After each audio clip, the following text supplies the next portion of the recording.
আপোনাৰ group name ক'ব হা মোৰ নাম ৰঞ্জিত নাথ মোৰ ঘৰ গোগামুখ ধেমাজি ডিষ্ট্ৰিক্টৰ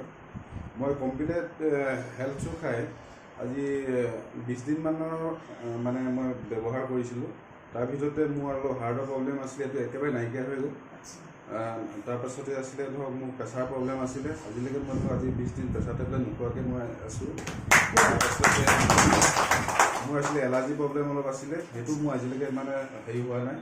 তাৰপাছতে ধৰক বিষ চিষ অলপ আছিলে সেইবিলাকো কমি গ'ল আৰু এটা মোৰ ভাল ৰিজাল্ট মই পালোঁ কি মোৰ কিডনিত পাথৰ আছিলে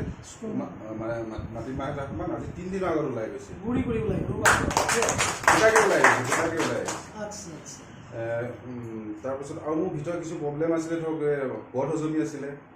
পায়খানাটো ক্লিয়াৰ নাছিলে এইখিনিও মই লাহে লাহে মই ভাল পাইছোঁ তাৰপাছত আৰু মই গেছৰ সেইটো খাইছিলোঁ গেছৰ যি প্ৰব্লেম যিটো আগত ধৰক পেটটো ফাটি যাওঁ অৱস্থাত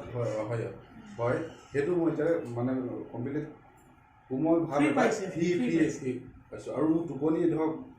হেৰি আছিলে কমি আছিলে এই টোপনিৰ ক্ষেত্ৰতো মই অলপ হেৰি পাই ভাল পাইছোঁ আৰু চকু মই এই চশমা ধৰক কাম নহৈছিলে কিন্তু মই যোৱা মাহৰ পৰা